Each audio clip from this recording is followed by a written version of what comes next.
Here in Nottinghamshire, women have a long and proud history of achievements. Many women were involved in the suffragette movement, which, as you know, gave women the right to vote 100 years ago. There were active suffragette groups in Nottingham, Mansfield, Southwell and Hucknall. In fact, more women here in the Midlands signed the women's suffragette petition than anywhere else in the country. Some were even prepared to endure prison for the cause, such as Helen Watts, a daughter of a local vicar in Lenton. She was inspired after hearing the speech by Christabel Pankhurst. The 1918 Representation of the People's Act gave the vote to all men and only some women, and it was a further 10 years before all women were finally able to vote. Change that had been long fought for and hard won had been achieved, and for that moment in history, women began to take their rightful place in public life. Here in the county, Ethel Wainwright became the first female mayor of Mansfield, and Helen Dawson became the first female local councillor and magistrate in Nottingham.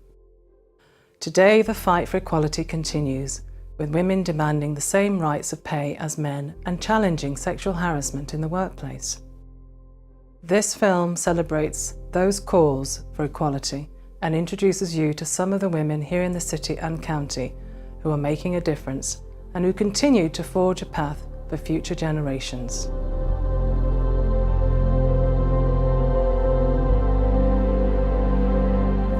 The 100-year anniversary of women gaining the vote is obviously an important milestone in history. And so, to celebrate it, we would now like to introduce you to the women here in Nottingham who are, in their own way, making their mark and shaping our society. I'm the Chief Operating Officer of a national law firm, but my other parallel career is I've always acted, so I've starred in and been in lots of musicals. About 10 years ago I started directing musicals, including a couple of world premieres, one at the Playhouse, and then 18 months ago I wrote one and directed it as well. And kind of out of all of that, what would you say your biggest achievements are up to date? Probably producing and writing, because I had a vision for something in my head. It took me about 14 years because I didn't read and write music, and so I had to teach myself to read and write music. But I did that very typical thing that I find we do as women. When it first finished, I was incredibly disappointed, and I thought about all the things that had gone wrong, all the things that weren't quite what I wanted them to be, and I spent ages really beating myself up. But having given myself a bit of distance now, I think I should feel positive and proud about that, because it was something that I could see in my head for a long time, and then I eventually saw it in front of me, and I have a video of it that can remind me that it actually happened. So what do you think still needs to happen in society to enable young women to succeed? It's about that belief system and really helping women with that belief system that they can do something and that it's not wrong for them, for them to push themselves forwards, and there's nothing wrong with that. We also need to stop calling little girls bossy. They're assertive, they're showing leadership, and I read something recently, really disappointingly, that said even by the age of 11, girls are already limiting themselves because they are concerned about what people think about them, or how they're going to be perceived, or how they should behave, and what society expects of them. If we scratch the surface, there's still a lot that needs to be done when you think of the gender pay gap, when you look at the how women are treated at work, promotions in employment. There's a lot that needs to be done, and obviously, thinking of the Me Too campaign, there has been a lot of harassment of women in the workplace, and even at home, and these are issues that absolutely needs to be addressed. And I strongly believe we women actually have the power to change that. And you saw how powerful it's been when a few women started coming forward, and other women were like, me too. And it's not to say that it's a war against men, because obviously men need to be part of the discussion. In terms of education, I'm sitting here sharing a success story of a little girl who really suffered and had to write a little poem addressed to my father to consider my education, asking him why I was being treated differently from my brothers. And in 2018, as I sit here in the 21st century, there are still millions of girls who do not have access to education, even the basics. You know, as we grow as women, we grow with others, mentoring other young girls and supporting them to actually rise up. Bring people up together. Absolutely, yeah. So final question to any of the young girls that might be watching this, and I'm sure there are plenty. What is the biggest piece of advice that you'd give? There's a spark in us that is so strong that we should never let die.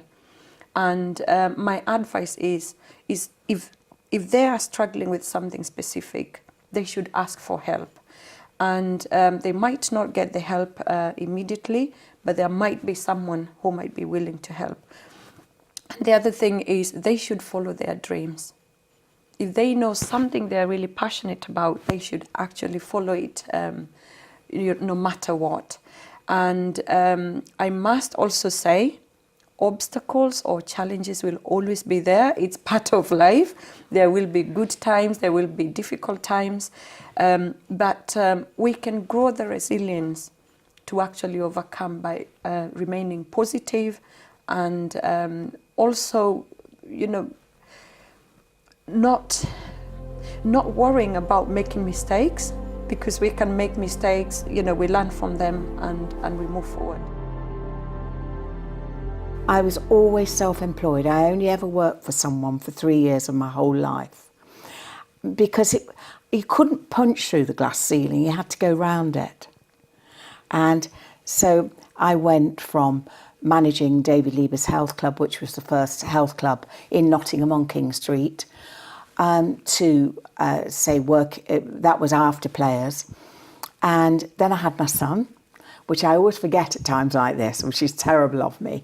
But, you know, I just carried on working and put him in the carry cot, you know, in the back of the car. And because I had to earn a living, you know. So what would you say are your biggest achievements that you've had to date? Well, I'd have to say Saint-Tropez, wouldn't I, really? Of course, my son Lloyd. But being High Sheriff was quite a compliment. I was High Sheriff of Nottinghamshire in 2016 and 17. What do you love most about being an entrepreneur? I love a problem. I know that sounds a bit strange, but I think entrepreneurs are wired up a bit differently. I thrive on problems. I like a problem. Give me a problem and I'll solve it. Whereas if you've just everything's plain sailing, it gets a bit boring, doesn't it? I agree. It's nice to be challenged, isn't it? Yes, I think so.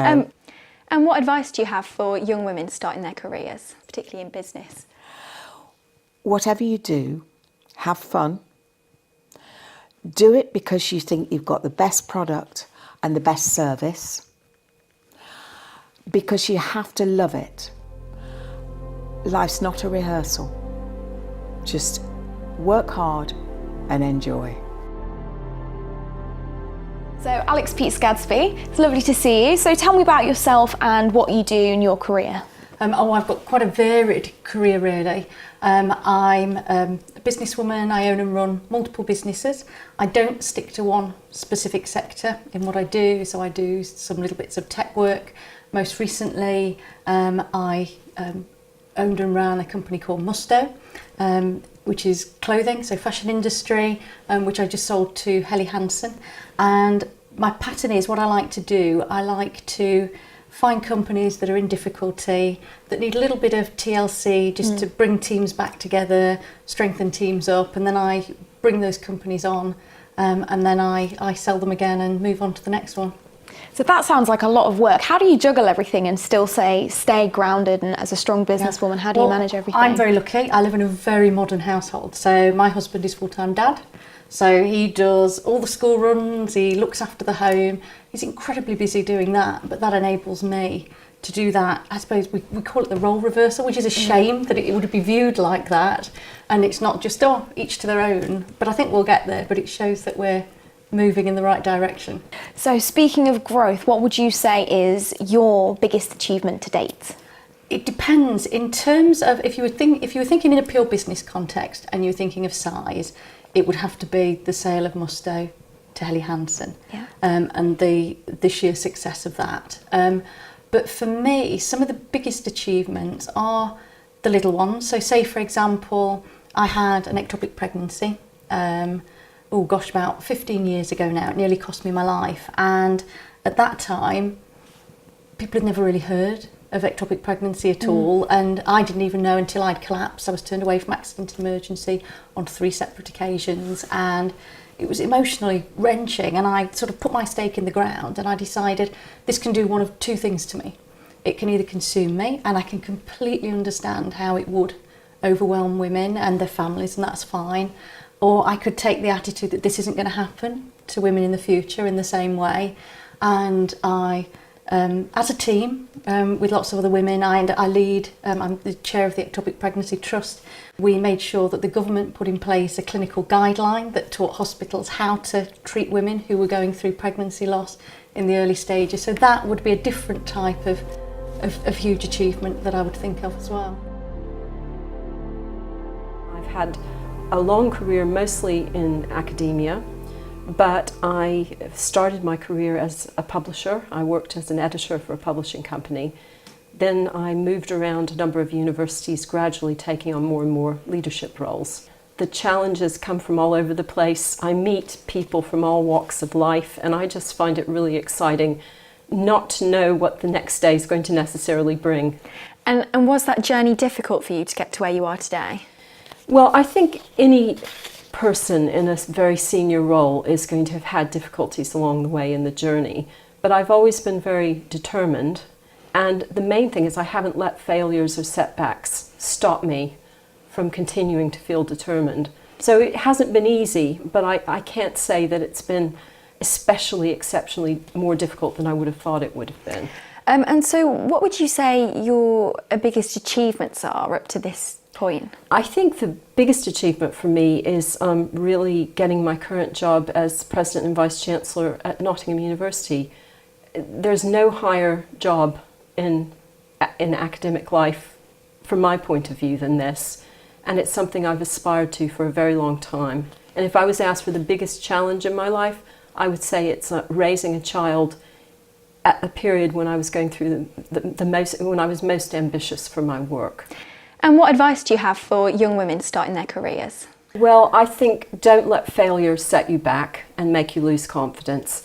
And I think a lot of times we will make ourselves victims when things don't go well. I think try to avoid being a victim because we have no reason to be. What do you think needs to happen within society for young women to succeed and do as well as you're currently doing? I think for young women, I think they need to follow their dreams.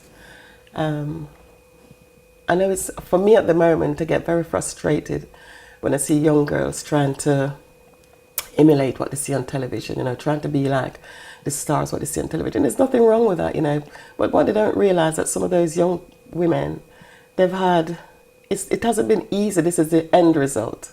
And I think they've got to understand that and, just be themselves and do what they want to do and look at role models within their community, because we've got fantastic role models within your community. If you're from a very good home, you've got fantastic role models within your household. And I think those are the role models that they should follow and listen to. Listen to your mom. All you've got to do is believe in yourself and have respect for yourself, which is the biggest thing, for girls. Just believe in yourself and have respect for yourself, and you'll be surprised where it leads you. Is that the biggest piece of advice that you'd give to young girls that want to I think be it successful? would be, just follow your dream, like I said, and ask questions of people around you. There's successful people around you, and ask questions. Don't be afraid to ask questions, and just follow your dream, and don't follow the media, because that is a pipe dream. That is something that happens to somebody else. It may happen to you, but it's not going to happen overnight. So just be respectful, work hard.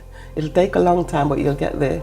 Melita, Brian, thank you so much. That was really inspirational. being determined to stay on at school and do well in school. Sometimes I don't know if I want to be here, but my parents, particularly my father, was no, you're going to stay on at school and you're going to get an education. And I thank both my parents for that. The other challenges I think through life, I would say to people is, often hurdles are presented and you think you're never going to get over them.